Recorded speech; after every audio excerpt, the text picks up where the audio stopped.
Let's just do it.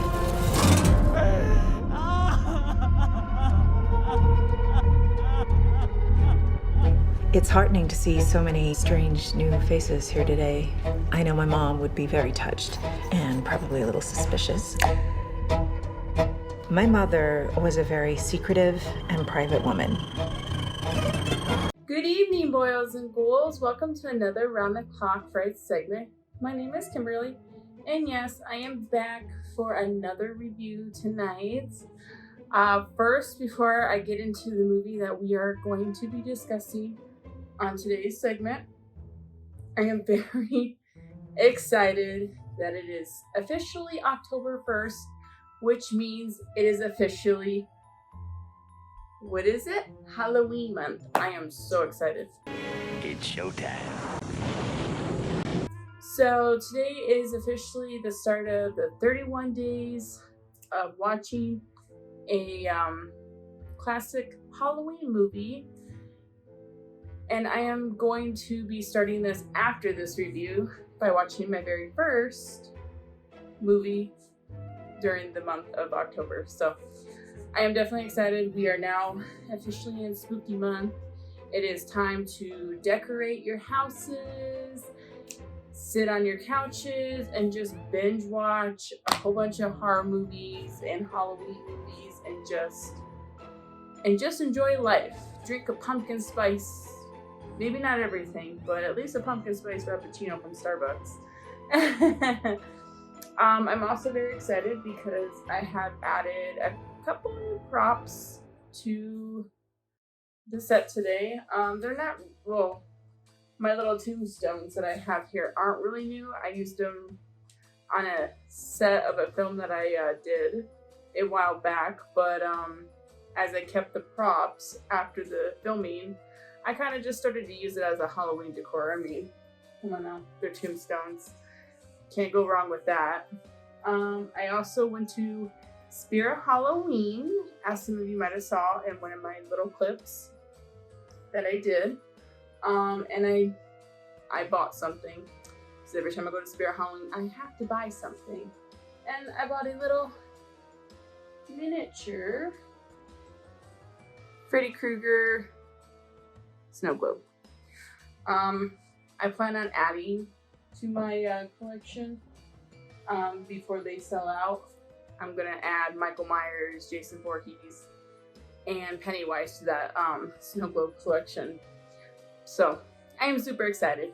But yes, let's go ahead and get started on the review that I will be doing tonight, and that is going to be one of my favorite horror films in the last 5 years, and that is the 2018 film Hereditary. So I saw this movie a while back.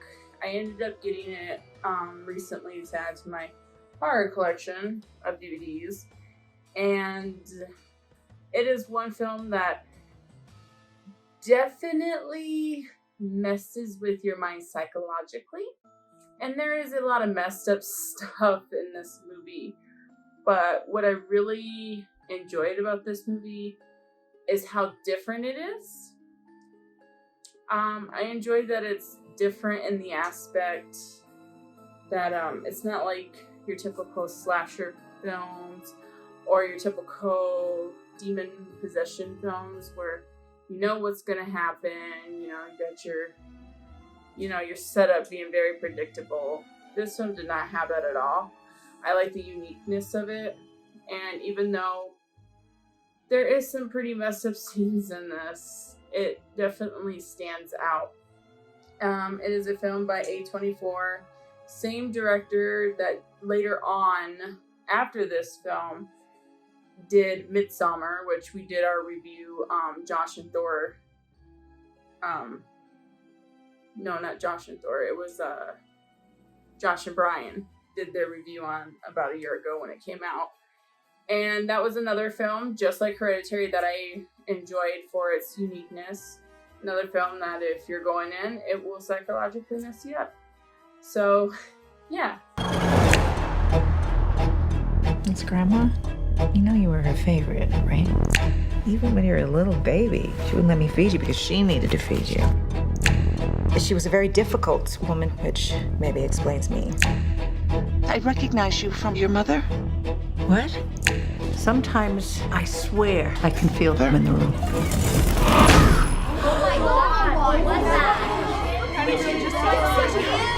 So Hereditary is a very interesting film.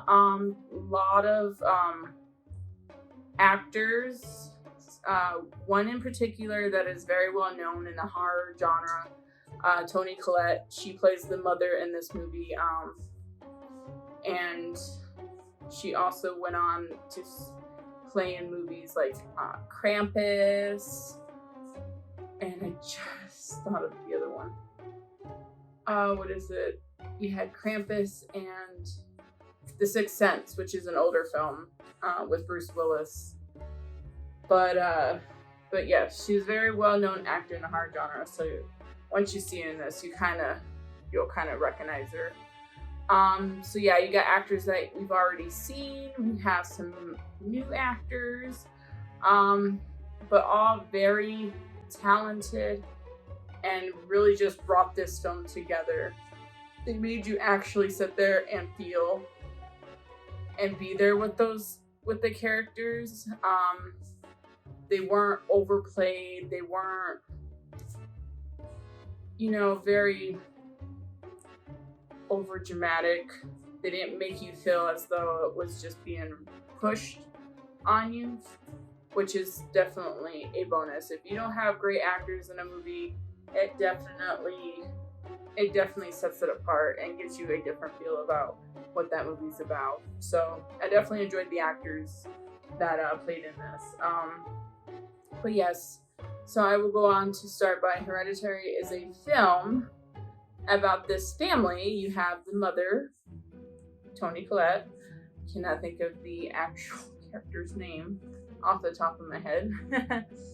You have the father, Steve, very kind-hearted guy. He tries to keep the family at peace, just keeps the family together, while you have Toni Collette's character, who is just very distraught. She's going through a depressed state, kind of not all there in the sense of her mind is elsewhere throughout this movie.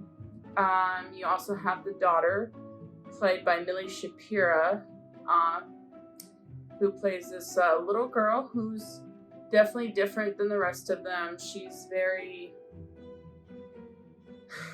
very, I guess, open, and you kind of just start noticing a lot of strange things that kind of revolve around her, per se. But, her character is actually very, very loving character, despite some of the strange things that does go around her. But she's very quiet, reserved. She keeps to herself, always drawing in her little notepad. And then you have the older child, which is played by Alex Wolff, and he's pretty much this kid in high school who's just all about the smoking pot with his friends and just never really home. He's just more with his, friends and living life like any typical teenager would do. But yeah, so that's your family setup right there. And so the beginning, you pretty much get a glimpse of Toni Collette's mother in the movie. She dies, and pretty much she is like the glue to this family,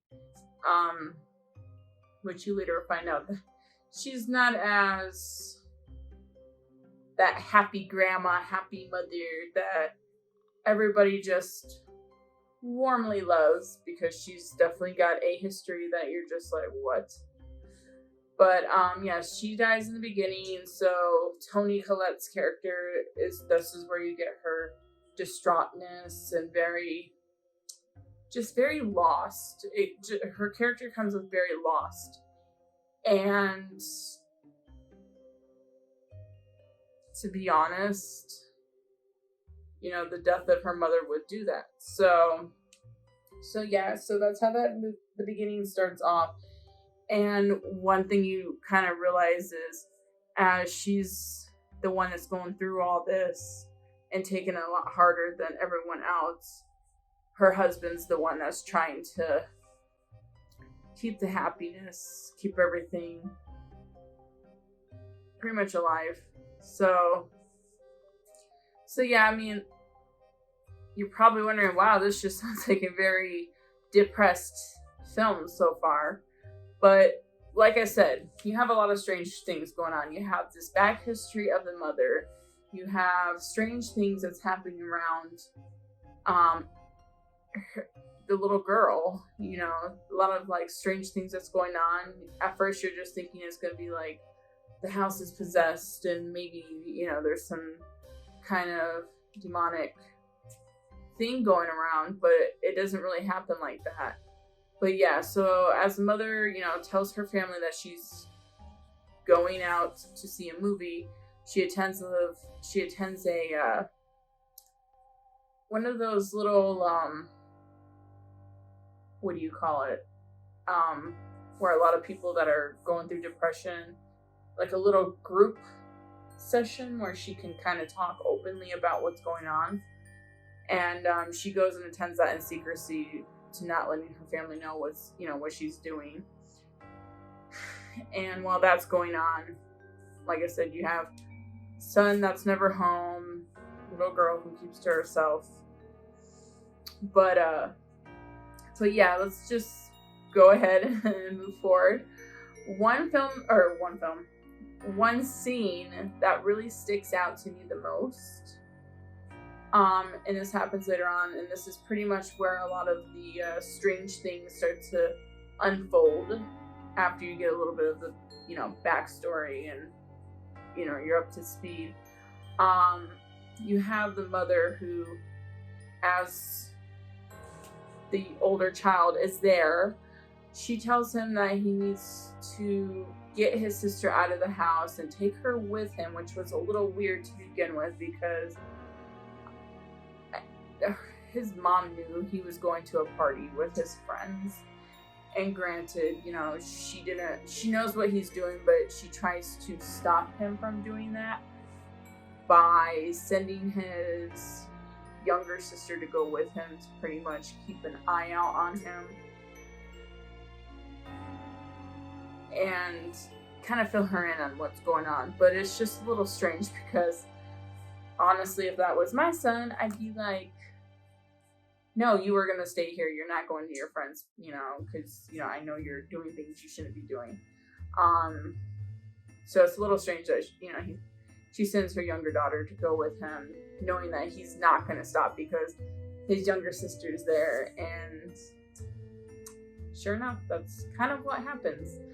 I am going to spoil the scene. So if you haven't seen Hereditary, stop now, because I will unfold this scene because this scene really sticks out to me the most in that psychological messed up way.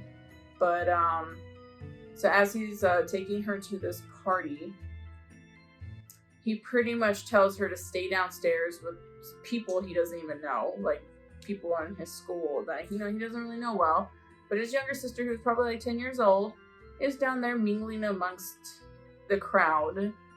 And he goes upstairs with his group of really close friends. And he goes up there to pretty much smoke pot and hit on some girls that are up there too. But as his sister's downstairs and she's mingling amongst everybody, they offer her this brownie. I believe it was a brownie or a cookie. I can't quite remember. They offer it to her and she eats it, but she ends up breaking out into an allergic reaction because this brownie / cookie has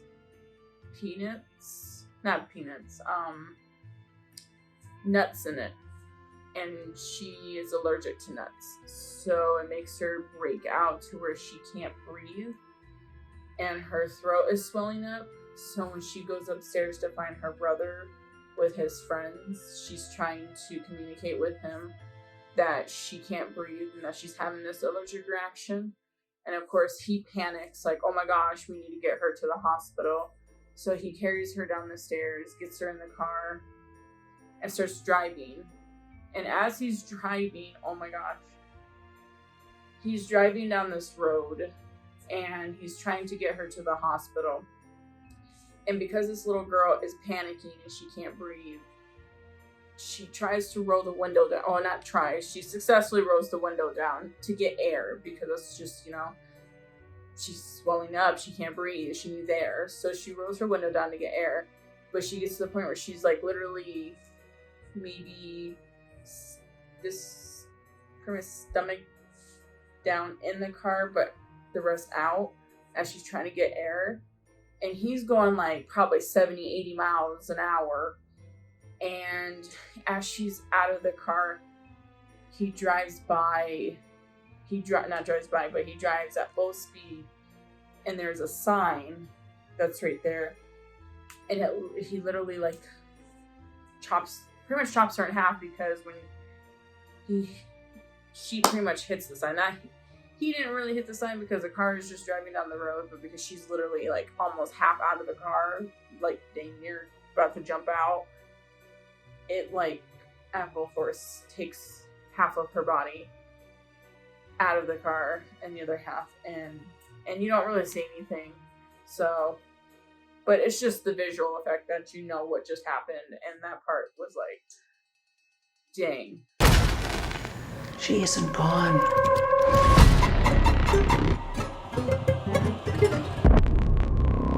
She had private rituals, private friends. Who's gonna take care of me? You don't think I'm gonna take care of you? But when you die, Like, I just did not know what to think. I literally just sat there in silence, like, oh my goodness. I'm sorry. That scene literally just stuck out to me, because it was just like, whoa, like as a mother myself, I would not know what to think. And it's a little child. You just don't want to think of children like that, or at least me. I don't like seeing in horror films, if it's like two things I don't like seeing being killed, it is animals and children. It is just horrible, and I don't like it at all.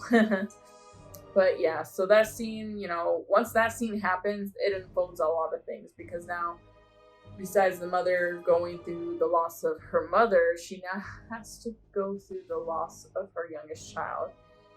And comes to she ends up finding out and realizing that it was her son that did it, pretty much, like, not purposely, or at least he felt like it was purposely, because if it wasn't for him going to this party and neglecting her downstairs to where she would have ate that brownie and got that allergic reaction, she would have still been here. But so yeah, the mother, I guess I would say she is, puts full fault on him, and he takes it that far.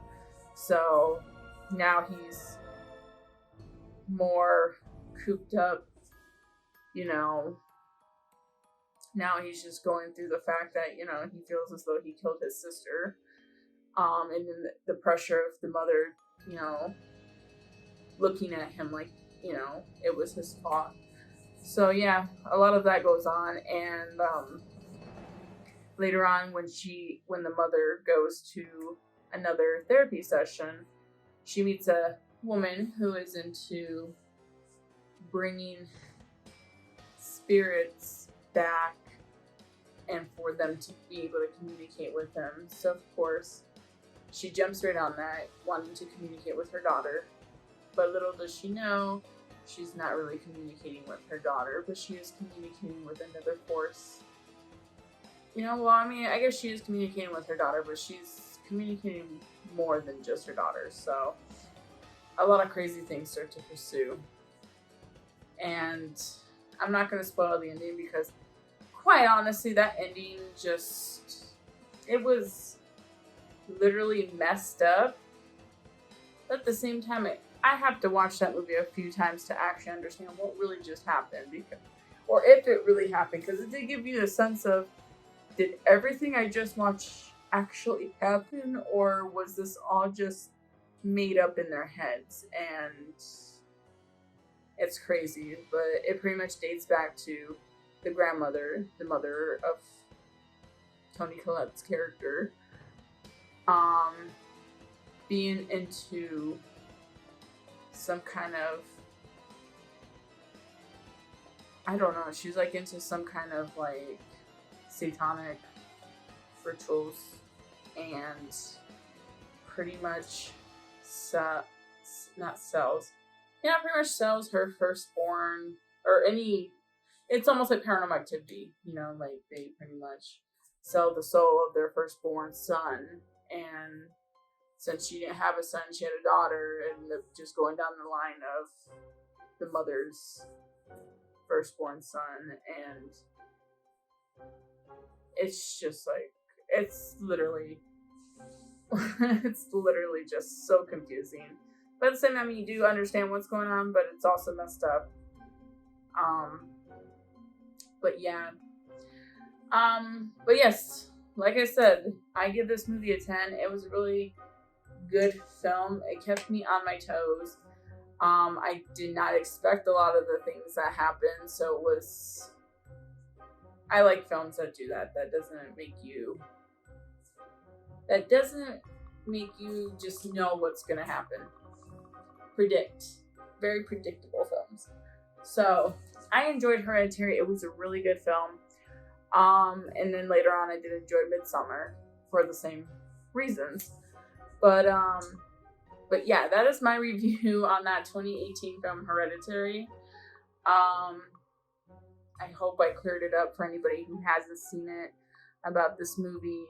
But all I gotta say is you have to watch it to understand it in full. Me explaining it doesn't do its justice, but at the same time, you're not gonna get it unless you actually watch the film. But don't you ever raise your voice at me! I am your mother! Please stop! Mom, what's happening? Make it stop! Make it stop! I just don't want to put any more stress on my family.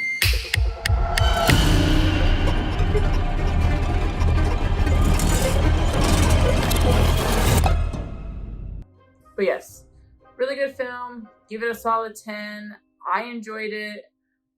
I definitely look forward to seeing more films by this director because, like I said, he did Hereditary and he did Midsommar, and he is very creative when it comes to his work. So definitely look forward to seeing other films that he comes out with. But yeah. Not sure what we got going on next week, but for the full month of October, we do have a pretty much booked schedule on what we're gonna do. We have so many films that we want to review because when it comes to October and Halloween and horror movie reviews, we have so much that we like to cover, or at least we would try to cover. So definitely keep looking out. We post content weekly. And as of lately, we're still not experiencing any new movies that has came out in theaters. Maybe new films that hit DVDs, but no new films that came out in theaters yet. So yeah, so we'll probably be covering some older films or films that, you know, we see on the shelves at the stores. But either way, look out for our next review. If you have any recommendations, definitely leave your comments below. Tell us what you think. Like, subscribe if you haven't already. And yeah, hopefully you all stay spooky. You know, get your houses decorated. Let's just go ahead and celebrate the month of October because it is spooky month, guys. Have a great day.